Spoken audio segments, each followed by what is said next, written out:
हिमाचल प्रदेश सरकार जहां वित्तीय कुप्रबंधन के चलते वित्तीय संकट से गुजर रही है, वहीं पर एक खूबी इस सरकार में है कि किस तरह से सरकारी पैसा जो है उसका दुरुपयोग किया जाए और उसका दोहन किया जाए।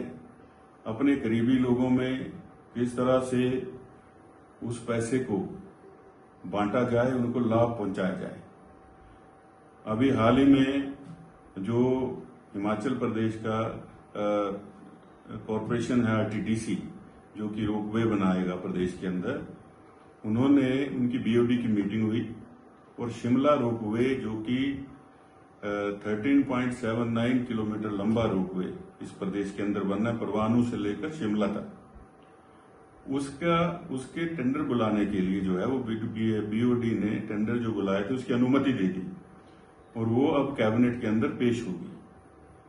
इसमें बड़े ध्यानपूर्वक हमें ये ध्यान में रखना पड़ेगा कि ये जो टेंडर इसका हुआ था, ये 1734 करोड़ का टेंडर हुआ और इसमें दो कंपनियां जो हैं उन्होंने पार्टिसिपेट किया। एक है विश्व समुद्रा और दूसरी है भारत सरकार की पीएसयू ब्रिज एंड रूफ, जिसको कि टेक्निकल ग्राउंड्स पर जो है वो आरटीडीसी ने रिजेक्ट कर दिया और एक ही कंपनी जो है विश्व समुद्रा वो रह गई।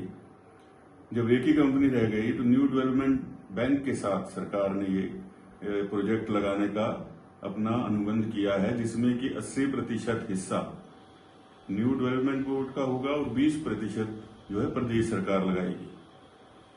लेकिन मजे की बात यह है कि जब टेंडर खुले 2 महीने पहले, तो विश्व समुद्रा जिसको ये टेंडर देने की तैयारी है, उसने 4000 करोड़ रुपए की बिड खुली है, मतलब 100% से भी ज्यादा की बिड।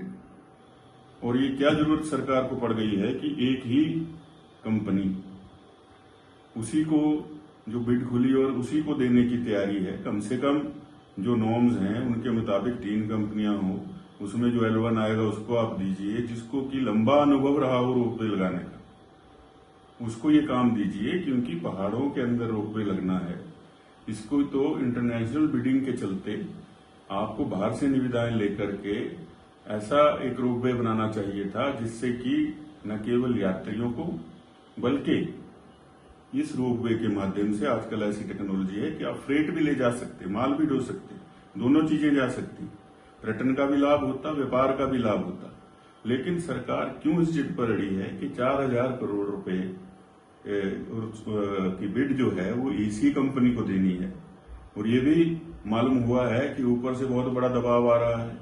कोई कहते हैं हाईकमान का दबाव आ रहा है कि विश्व समुद्रा को ही देना है, क्योंकि ये तो अपनी कंपनी है। और 4000 करोड़ रुपया 100% से भी ज्यादा बढ़ा करके इस प्रदेश का पैसा, इस प्रदेश को और कर्जे में डुबो देना, इस तरह के प्रोजेक्ट को आनंद फानन में देने की तैयारी जो कि बीओडी ने पास कर दी और अब कैबिनेट में लगने जा रही है। मेरा ये गंभीर आरोप प्रदेश सरकार के ऊपर है कि इस तरह के जितने भी बड़े प्रोजेक्ट आ रहे हैं उनमें 100% से ज्यादा एनहांसमेंट करके जब सिंगल बिडर को दी जा रही है, तो ये इस प्रदेश के साथ बहुत बड़ा धोखा है और ये इस प्रदेश की संपदा का दोहन है। और ये प्रदेश इसीलिए आज इतना वित्तीय घाटे में चला गया इस सरकार के समय में, क्योंकि ये सरकार जो है ये ऐसे ही बड़े टेंडरों के माध्यम से जो है अपने आकाओं को खुश करने में लगी हुई है। प्रदेश से कोई लेना देना नहीं है, अपनी कुर्सी बनी रहे। प्रदेश का बेरोजगार, प्रदेश का किसान, प्रदेश में जो आपदा से नुकसान हो रहे हैं उनको अनदेखा करते हुए सरकार सिर्फ व्यक्तिगत हितों का पोषण कर रही है। ये मेरा इस वर्तमान सरकार पर आरोप है। और ये जो टेंडर हो रहा है, सिंगल टेंडर अवार्ड कर रहे हैं, ये अपने आप जो है ये जो है कानून की अवहेलना है। इसके अंदर ना अभी तक चेंज ऑफ लैंड यूज हुआ है, ना उसके पैसे जमा करवा पाई है सरकार, ना एफसीए के पैसे सरकार जमा करवा पाई है और रोपवे लगाने जा रही है 4000 करोड़ रुपए का। बहुत ही हास्यास्पद स्थिति वर्तमान सरकार की है। ये मेरा इस सरकार पर आरोप है।